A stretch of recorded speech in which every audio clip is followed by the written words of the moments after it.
Alhamdulillah. Alhamdulillahirabbil alamin wa bihi nasta'in. Dina waddin wassalatu warahmatullahi wabarakatuh. Sayyidina Muhammadin wa ala alihi washabihi ajma'in. Marilah selalu kita panjatkan puji syukur kepada Allah Subhanahu wa taala yang telah banyak melimpahkan rahmat kepada kita semua, terutama nikmat iman, nikmat Islam, nikmat kesehatan dan nikmat kesempatan, sehingga setelah selesai sholat subuh berjamaah kita kembali mengikuti kegiatan pengajian setiap minggu kedua yang akan disampaikan langsung oleh Ustaz Sabar Rais SPI. Selawat dan salam semoga selalu tercurah pada junjungan kita Nabi Muhammad Sallallahu Alaihi Wasallam, Allahumma sholli ala Muhammad wa ala ali Muhammad, beserta keluarga, para sahabat. Ini insyaAllah kita yang setia sampai akhir zaman, yang mengharapkan syafaat dari beliau pada yaumil akhir nanti, untuk memanfaatkan waktu yang ada pada kita ikuti kegiatan ini. Dan kepada Ustaz Sabar kami persilakan. Assalamualaikum warahmatullahi wabarakatuh.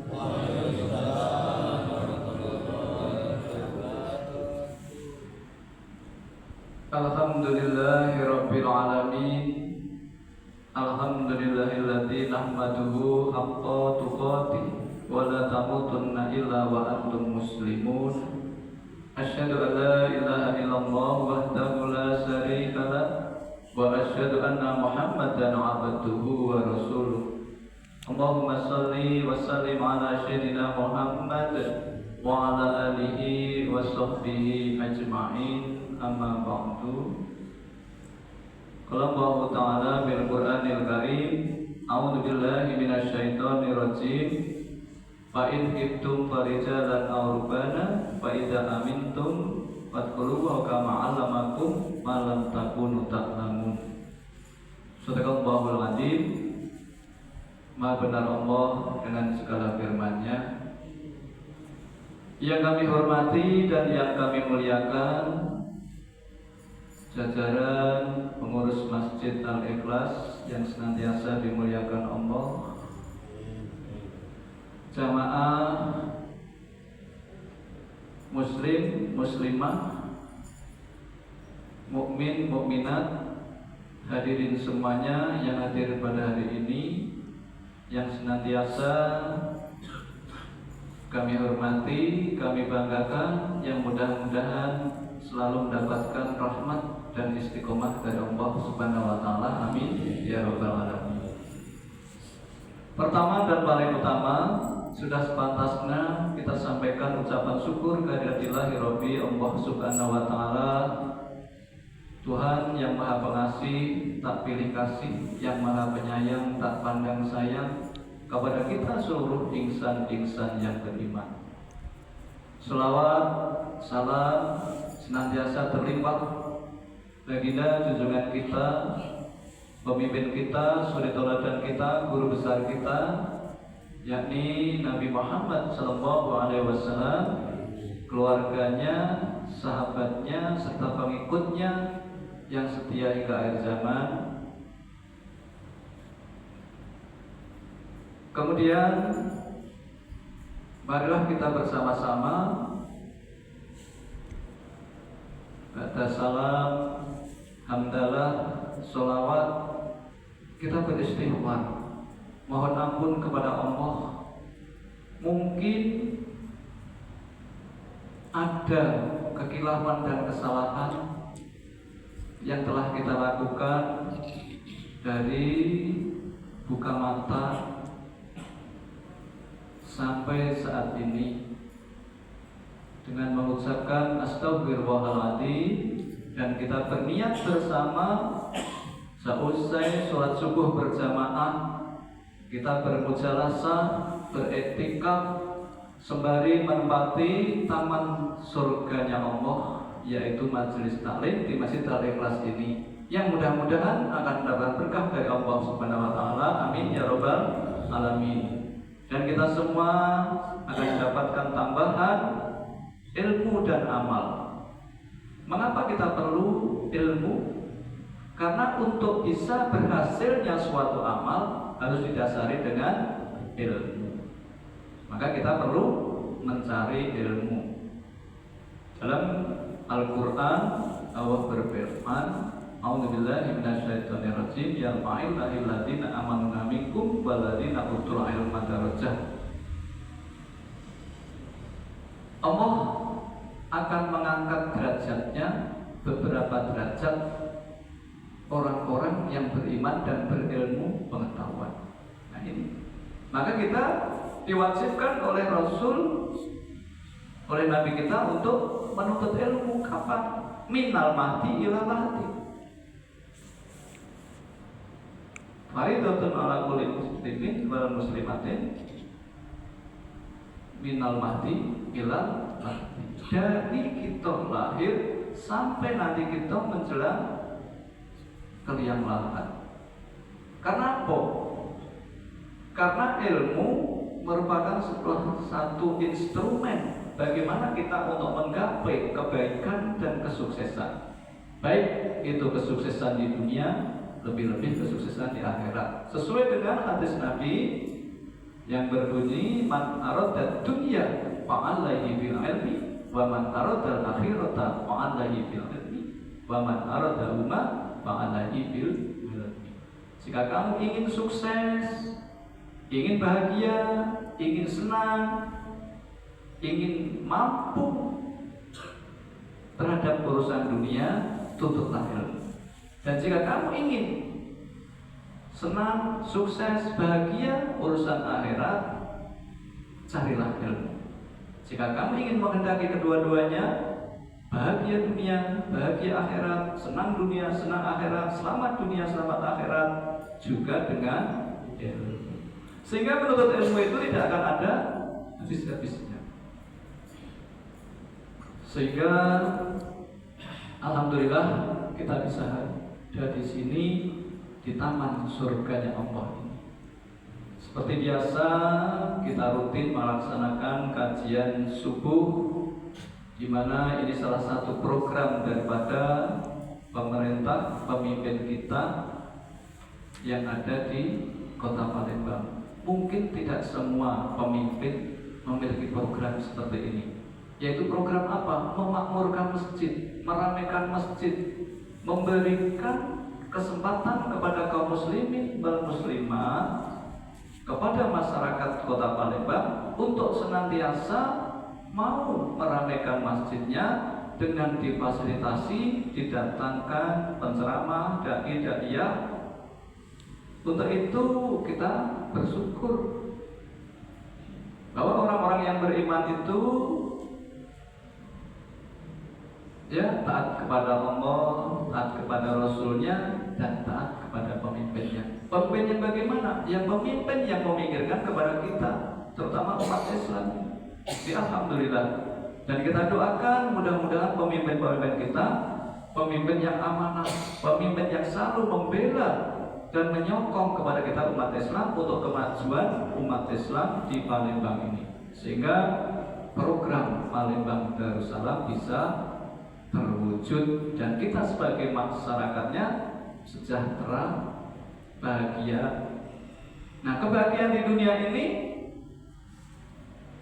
harus kita lanjutkan dan terus kita perjuangkan agar kita bisa menggapai kebahagiaan di akhirat. Nah, salah satunya adalah dengan ilmu tadi. Bapak-bapak, ibu-ibu, hadirin semuanya yang dimuliakan oleh Allah dan yang kami hormati, berapa waktu atau bulan yang lalu kita membahas, kalau tidak salah, masalah maulud ya, masalah maulud Nabi. Nah, pada kesempatan ini kami akan menyampaikan satu ayat dari surat Al-Baqarah ayat 239 yang berkenaan dengan ilmu juga.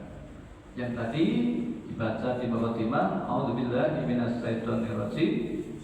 Fa in khiftum farijalan aw rukbanan fa idza amintum fadhkurullaha kama 'allamakum ma lam takunu ta'lamun.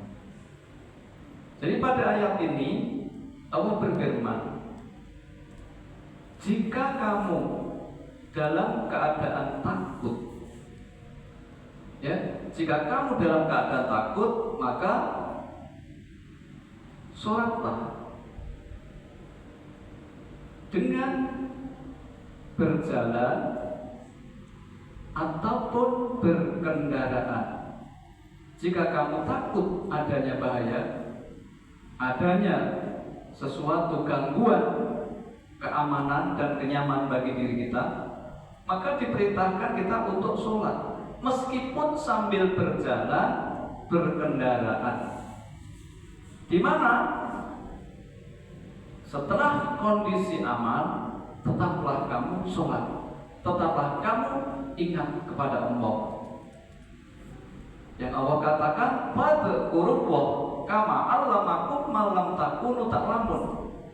Sebagaimana yang Allah telah ajarkan kepada kamu ketika kamu belum punya pengetahuan.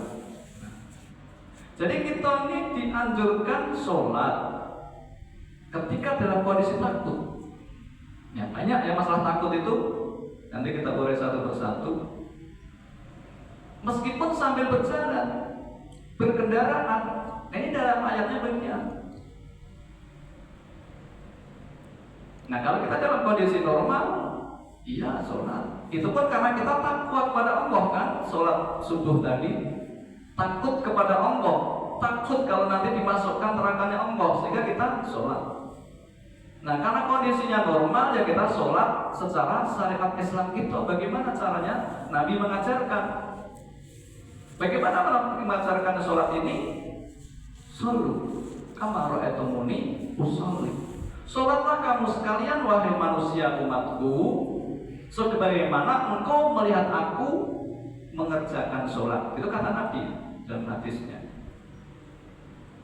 Kalau masalah sholat ini, ya, kita harus mencontoh Nabi. Bagaimana Nabi mengerjakannya? Tentu ini dibahas dalam ilmu fikih, ilmu pasolatan. Mungkin ada jadwalnya tersendiri yang mengajarkan tentang sholat, tentang ibadah. Nah, tetapi sekarang ada, ketika dalam kondisi bahaya dan takut, kita tetap dianjurkan sholat.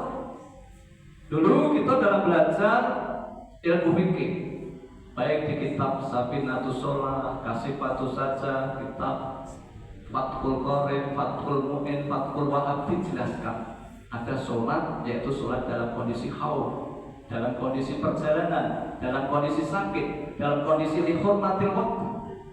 Diajarkan caranya.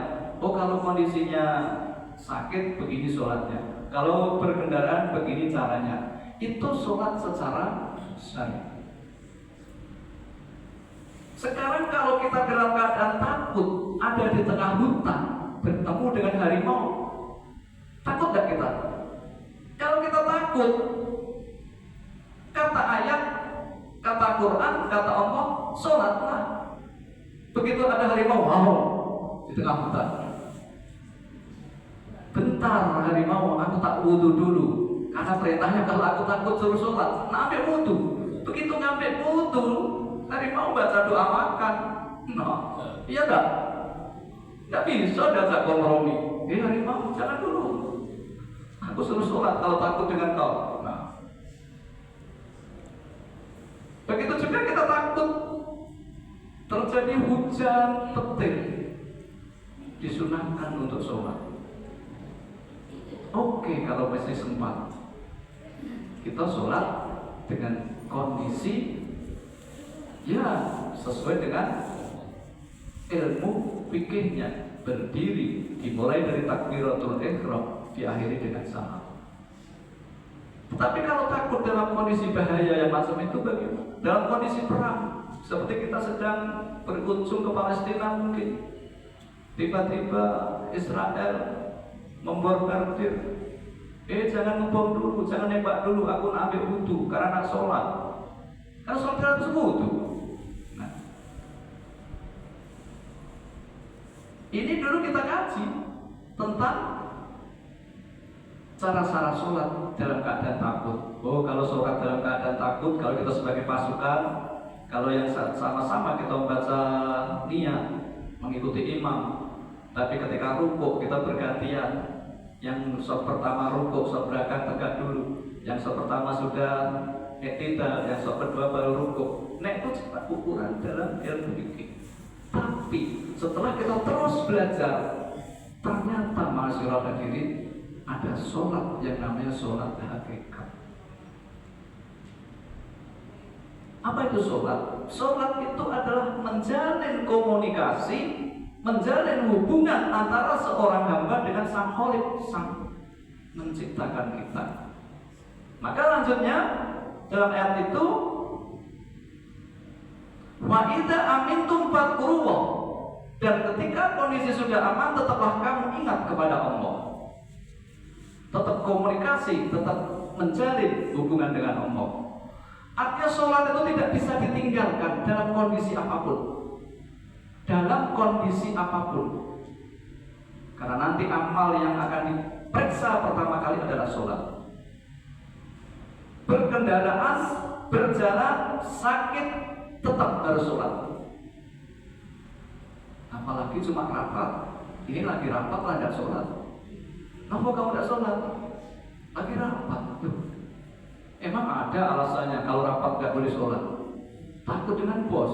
Nah, takut dengan bos tapi tidak takut dengan Allah. Nah, ini masyaallah hadirin.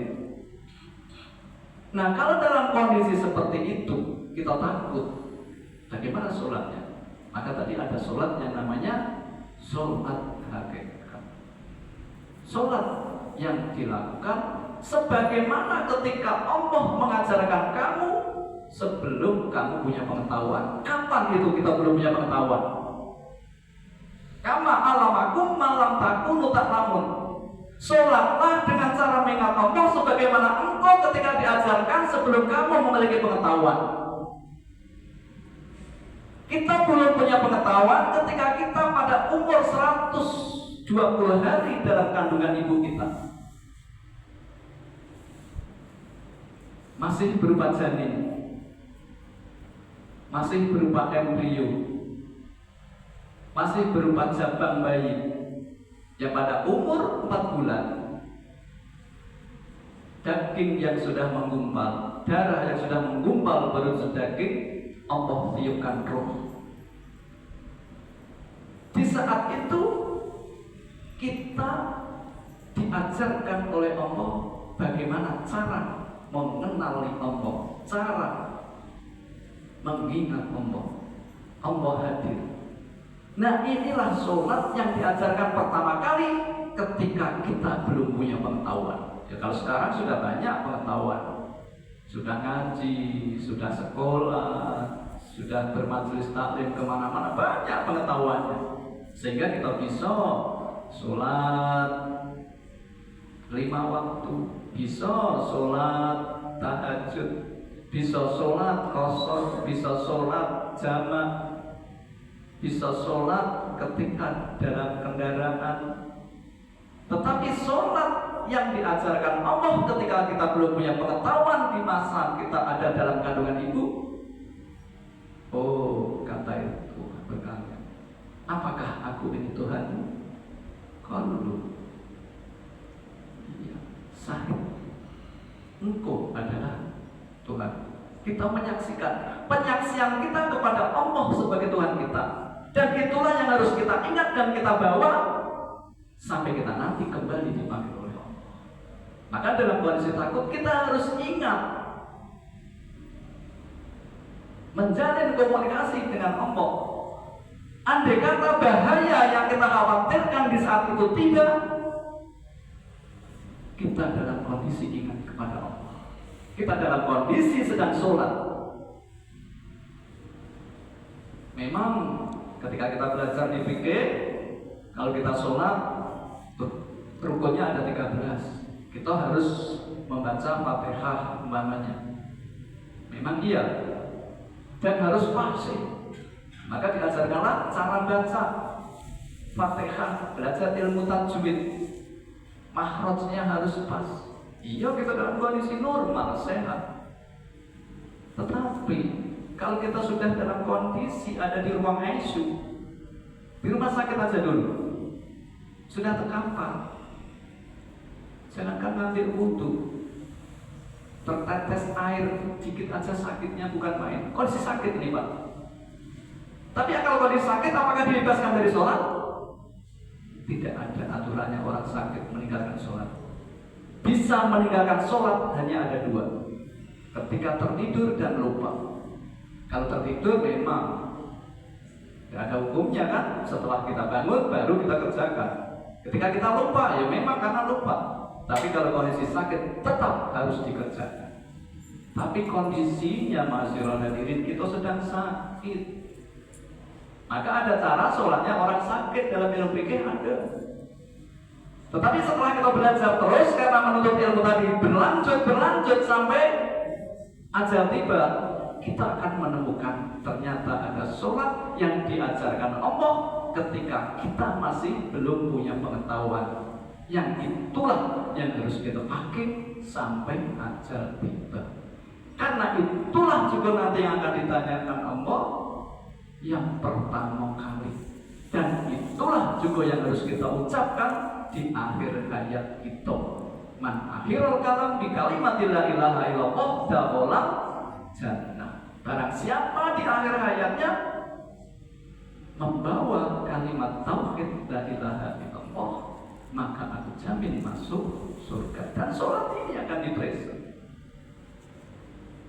Ya kalau sholat syariat dalam ilmu fikih, dalam kondisi normal, dalam kondisi aman, dalam kondisi kita masih bisa berbicara, masih bisa bergerak, tegak, berdiri, rukuk, sujud dan sebagainya. Tetapi dalam kondisi bahaya, dalam kondisi takut, ini bukan takut kepada harimau yang akan menerkam, tapi takut Israel yang mau mencabut nyawa kita.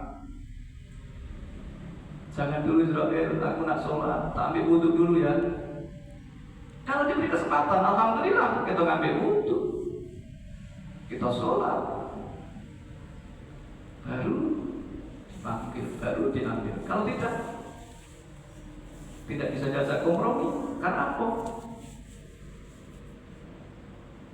Idza ajaluhum la yastakhiruna sa'ah wa la yastaqdimun. Ketika ajal sudah tiba, tidak bisa dimajukan maupun dimundurkan sedikit saja. Kita memang waktu kecil diajarkan sholat harus fasih, ya benar sesuai ilmu tajwidnya. Tapi kalau sudah seperti sekarang Pak, dikilah ompong, ya enggak.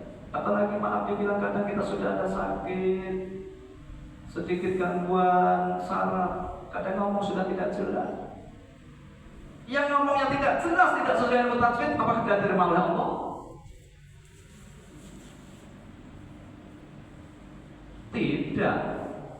Sholatnya orang yang idiot itu pun Allah tahu bahasanya. Ya.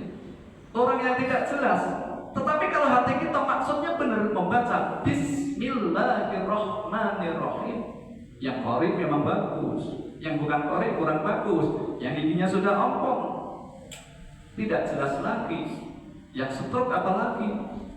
Tetapi hati, sholat yang diajarkan ketika kita masih dalam kandungan ibu kita, semuanya bisa kalau ada ilmunya.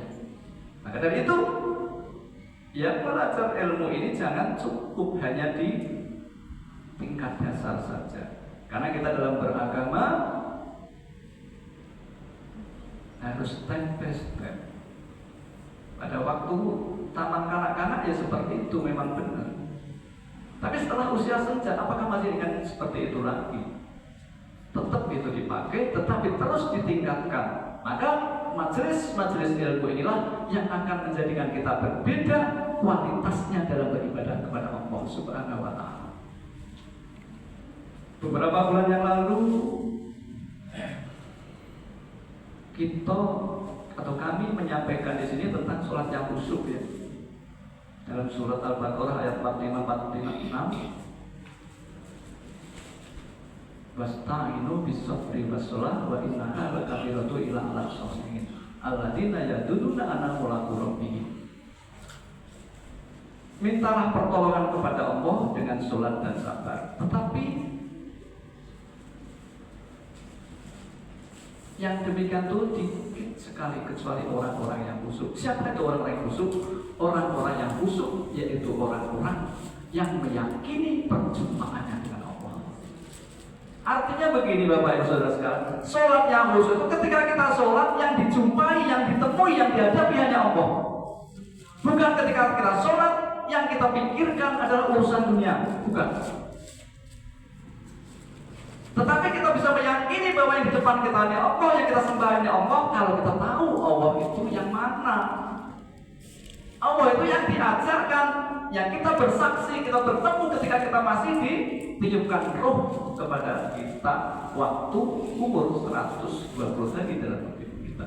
Kalau kita lupa karena banyaknya maksiat, banyak dosa, ya kita kaji lagi, belajar lagi, mencari petunjuk, mencari guru, seorang mursyid yang bisa membimbing kita menjadi ingat kembali kepada Allah Subhanahu wa Ta'ala. Supaya apa? Supaya sholat kita bisa khusyuk, dan sholat yang khusyuk inilah yang akan diterima oleh Allah Subhanahu wa Ta'ala.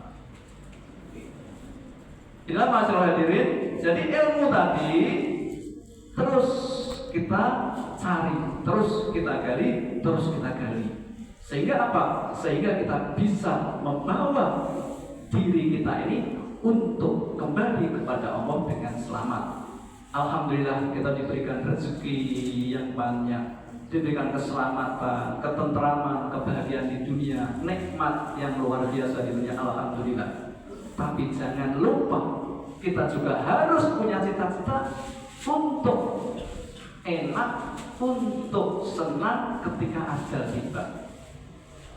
Ini banyak kita bercita-cita untuk senang di masa tua, bahagia di masa tua. Tapi kita lanjutkan juga supaya kita senang ketika meninggal nanti. Kalau dulu lahir kita nangis, oek-oek, kita semuanya ya. Kalau kita nangis, dari yang lahir nangis, kata dokter sehat, mama bapaknya senang. Tapi kalau ada bayi lahir kok diem, nah khawatir gitu. Dibantu jantungnya digerak-gerakkan biar cepat nangis. Kalau nangis sehat, alhamdulillah, orang tuanya bersyukur, senang. Nah ketika nanti kita meninggal, jangan nangis lagi, tapi meninggal dalam keadaan senang, dalam keadaan senyum, dengan membawa kalimat tauhid la ilaha illallah. Inilah masalah hadirin yang harus kita perjuangkan terus. Kita perlu tuntas belajar ini sebelum kita husnul khotimah. Artinya apa? Belajar itu dikatakan tamat, menuntut ilmu dikatakan tamat jika kita sudah kembali kepada Allah dalam kondisi husnul khotimah. Nah, ini salah satu jalannya adalah bermajelis taklim.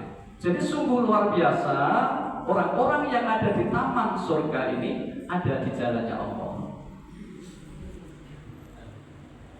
Ya kalau memang ada kesibukan lain, belum bisa datang di majelis taklim, di tempat majelis taklim yang manapun kita bisa. Terus jangan sampai ada rasa kita merasa sudah pandai, sudah banyak ilmu sehingga kita tidak mau lagi belajar terus. Kita harus belajar terus karena belum bisa dikatakan tuntas dalam belajar ini. Meskipun sudah S2, doktor, S3, profesor, belum.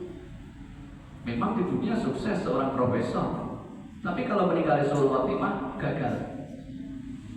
Naudzubillah, summa naudzubillah min dzalik.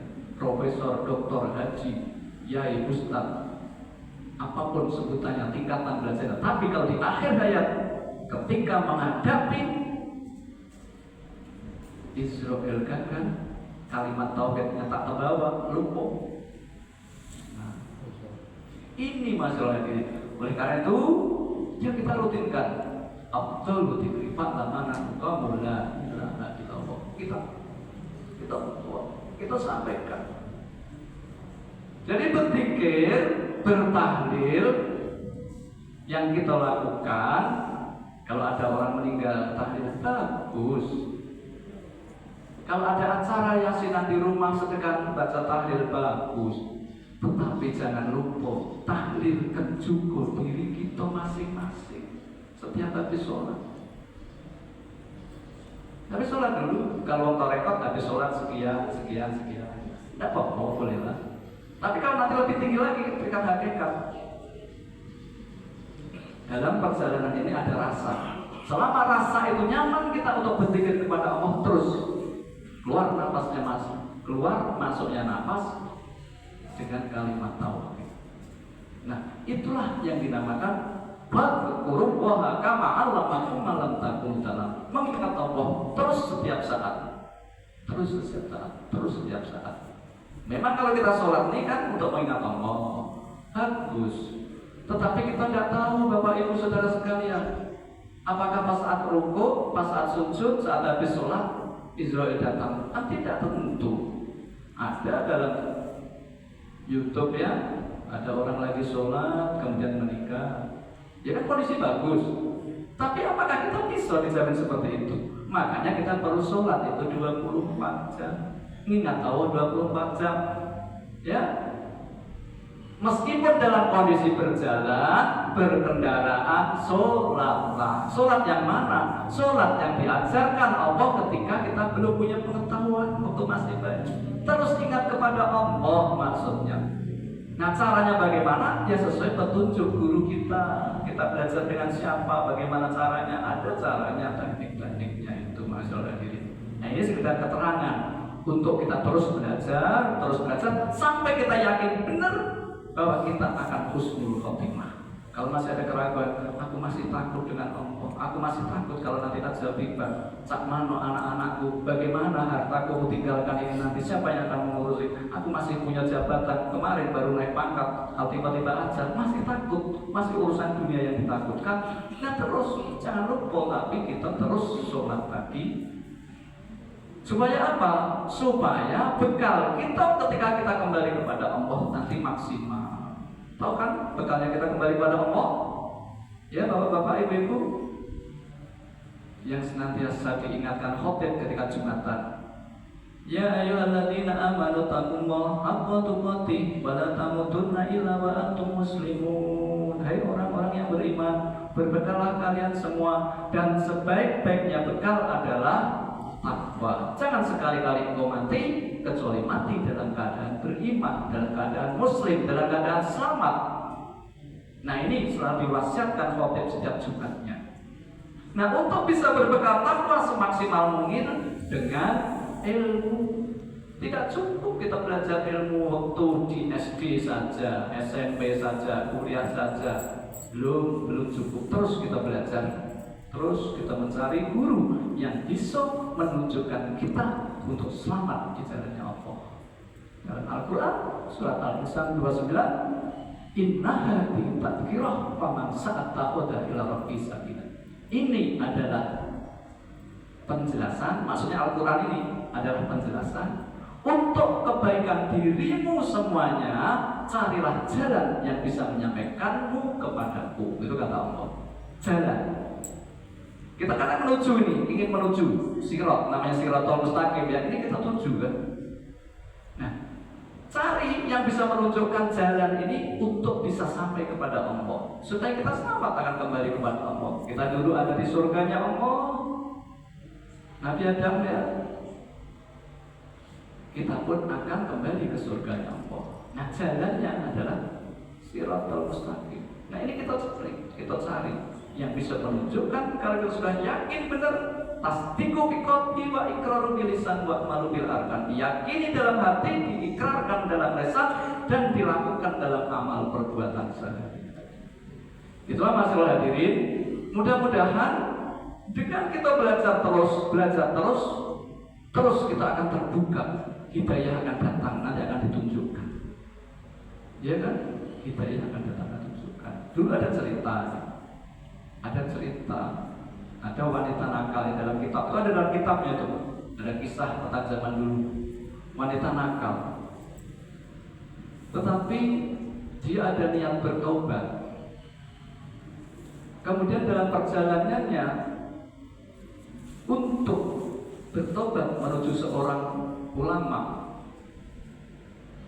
Dia melihat anjing yang kehausan di samping sumur, pengen ngambil airnya, tidak bisa anjing. Kemudian wanita tadi ngambil sepatunya yang di bawah itu ada lubangnya untuk ngambil air, kemudian diminumkan anjing. Anjing senang dikasih minum tadi.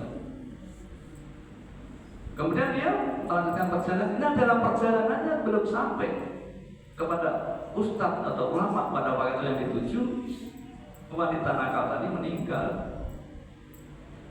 Karena dia ada niat untuk bertobat, sudah ada di jalan menuju ulama yang benar, dosanya diampuni. Bahkan wanita nakal tadi mendapatkan ridhonya Allah untuk kembali ke surga Allah. Jadi tidak pandang bulu siapa yang Allah hendaki bisa. Apalagi kita yang sudah ahli ibadah. Tetapi jangan sekali-kali mengingkari ayat Allah. Ya, orang yang beriman itu pada awal-awal dulu kan, pernah kita baca dalam surat Al-Anfal ya. Innamal mu'minuna idza dzukira wajilat qulubuhum wa idza tuliyat alaihim ayatuhu zadatuhum imana. Orang yang beriman itu ketika mendengar asma Allah bergetar hatinya, ketika dibacakan ayat Allah tambah kuat imannya. Nah ini artinya orang itu kalau belajar mendengarkan ayat Allah yang dibahas dia tambah kuat imannya. Tapi kalau kita ada sedikit pun dari Al-Quran yang kita baca, kita ingkari, meskipun amal kita banyak, bisa tertolak. Tapi orang nakal yang samik nawatotnya tunduk pengen tobat niat, baru niat perjalanan menuju sudah bisa diampuni. Nah inilah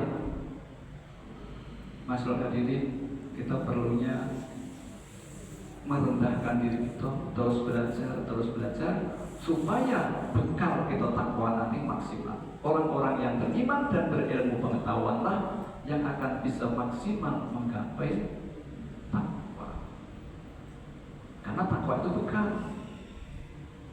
Kita sholat banyak ya, sholat banyak, wirawiri, sholat sunat dari masjid ke rumah itu banyak pahalanya. Tapi ada lagi satu, kalau orang punya ilmu ya, man tafakkara sa'ah khairum min alfi ibadati sa'ah. Sejenak kau di majelis ilmu memikirkan tentang Allah itu lebih baik daripada ibadahmu 1000 tahun. Jadi kita kalau punya ilmu tenang, nyaman. Uang sibuk, pengen sedekah sekian ratus juta, ya kalau ada silakan, bagus. Beramal, sholat terus, setiap lanjut, bagus. Tapi dia anti majelis taklim, kalah dengan yang orang ahli majelis taklim. Sedetik, sesaat berpikir tentang Allah, tentang kebesaran Allah itu lebih baik daripada ibadah 1000 tahun. Nah, artinya apa? Bekal takwa itu perlu digapai dengan ilmu. Orang yang punya ilmu, ibadahnya berkualitas. Ini mudah-mudahan program majelis taklim kuliah subuh yang dibina oleh Kesra Wali Kota ini terus bisa berkembang, sehingga banyak nanti warga masyarakat jamaah ini yang selamat baik dunia maupun akhirat. Amin ya rabbal alamin. Itulah masalah diri mungkin yang bisa kami sampaikan. Lebih kurangnya mohon maaf. Bila saya hak akhirul kalam. Wassalamualaikum warahmatullahi wabarakatuh. Terima kasih kepada Ustaz yang menyampaikan tausiahnya. Dan kepada bapak-bapak dan ibu-ibu yang mungkin ada mengajukan pertanyaan, saya persilakan untuk kesempatannya.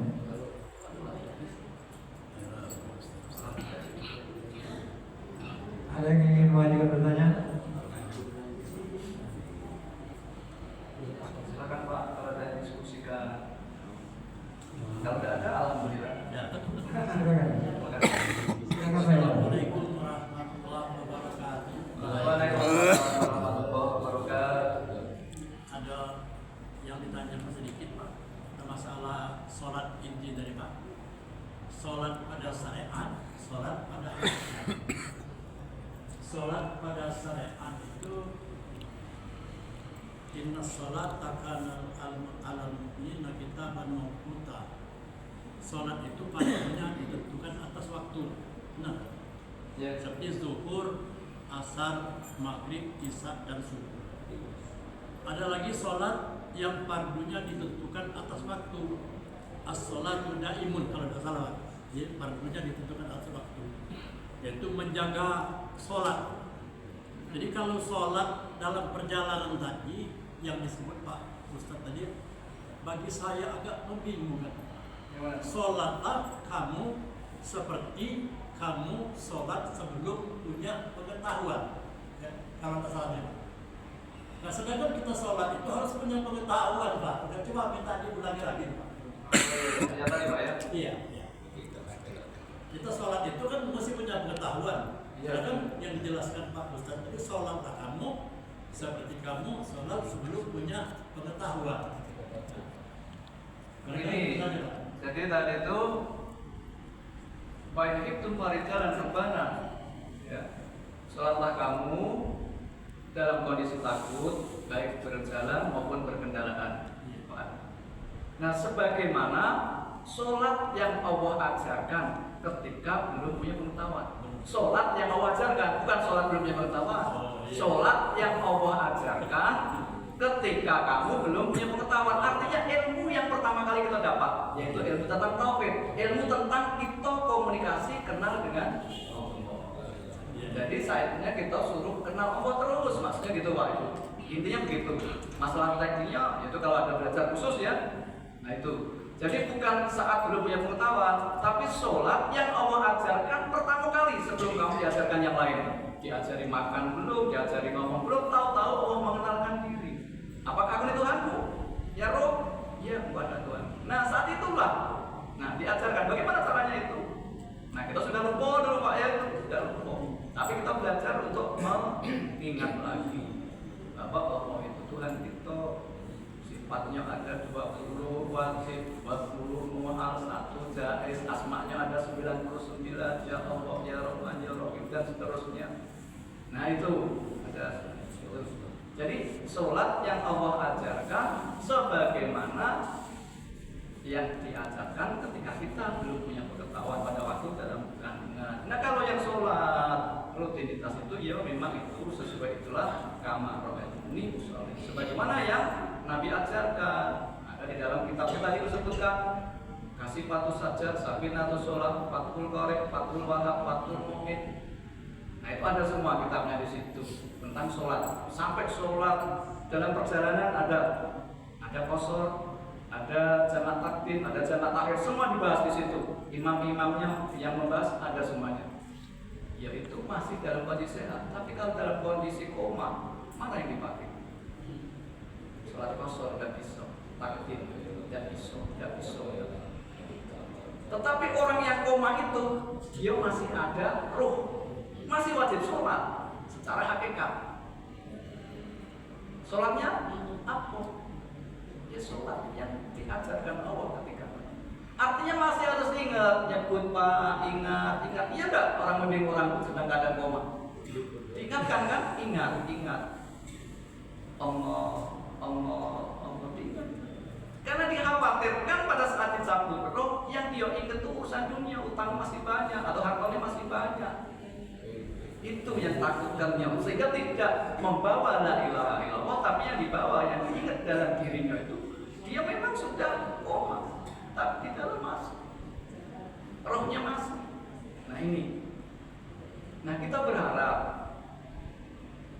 Allahumma hawin alaina bis sakaratil maut, dimudahkan dalam sakaratul maut. Mudah apa membawa kalimat tauhid ini, karena godaan setan banyak Pak pada saat itu.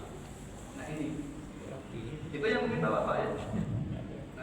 Nah ini kita berusaha bersama-sama, kita diskusikan, mudah-mudahan kita semuanya nanti hidup dengan istiqomah, meninggal dalam keadaan husnul khotimah. Amin.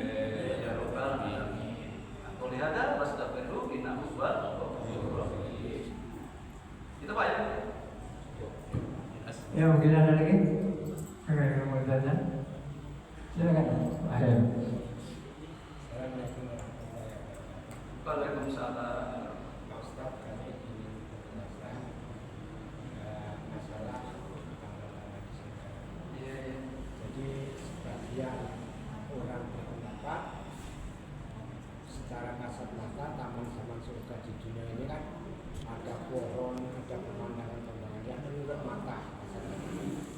Cuman di suatu sisi kami juga pernah belajar dengan soal tersebut bahwa taman-taman surga yang sebenarnya itu adalah yang majelis-majelis taklim, pengajian-pengajian yang kita datangi sedikit lagi.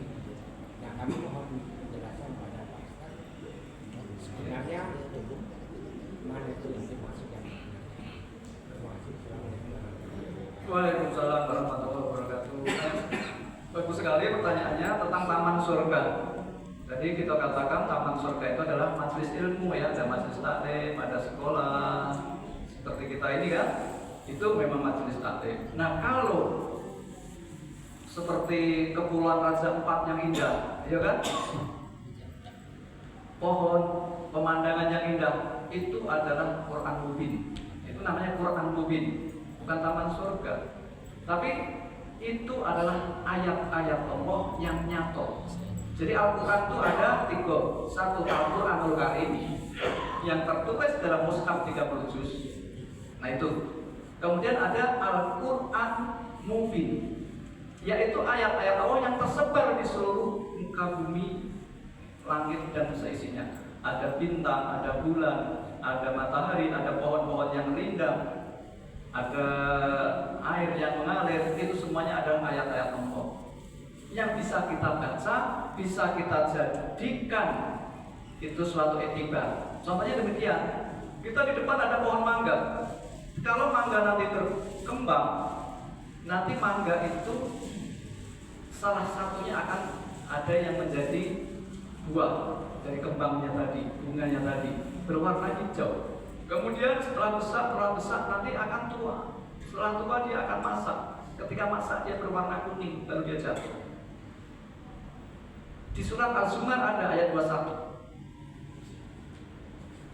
Ya, setiap daun-daun yang ingin jatuh, ingin kembali ke bumi berwarna kuning. Nah, manusia yang husnul khotimah ketika mau meninggal tubuhnya kuning. Di ayat Al-Quran ada, di alam bisa kita lihat. Quran Majid yang ada dalam diri kita, kalau mau kita pakai, kita pun nanti akan bisa kuning seperti itu. Maaf kalau ada yang tidak kuning berarti husnul khotimah. Kita bukan mengatakan demikian, tapi kita menunjukkan ciri-ciri yang husnul khotimah itu. Kalau buah itu masak kuning harum, kalau dia hitam berarti busuk. Buah itu berarti gagal, tidak husnul khotimah. Nyampak busuk, makan urut, kena penyakit. Di ayat Quranul Karim ada, di Quran Mubin ada, Quran Majid dalam diri kita ada. Kalau kita pakai ilmu Allah ini, ketika kita meninggal husnul khotimah, itu akan nampak kekuning-kuningan wajah. Dipegang lembut. Bisa adakan cek dan dicek. Ketika ada bayi meninggal yang belum punya dosa, seperti itulah.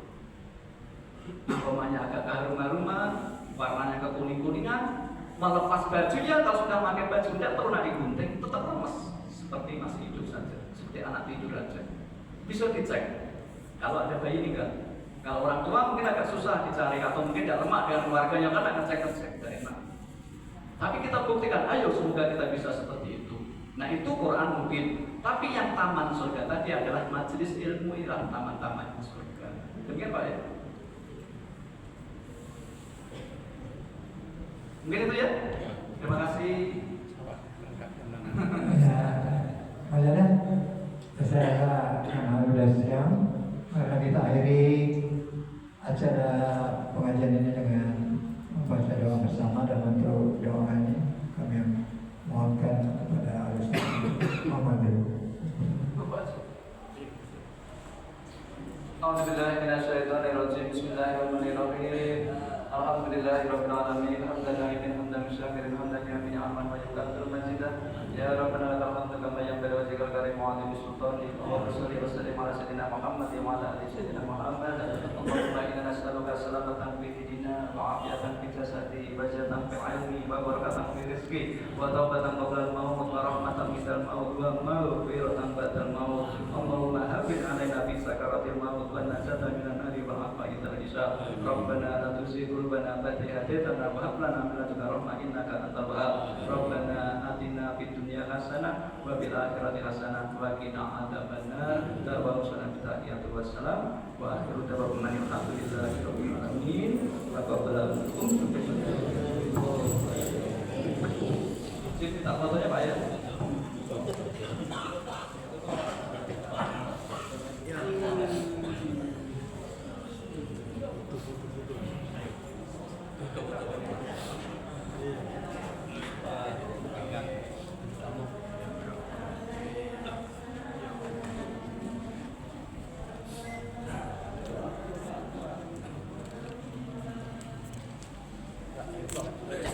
Yo yo, coba.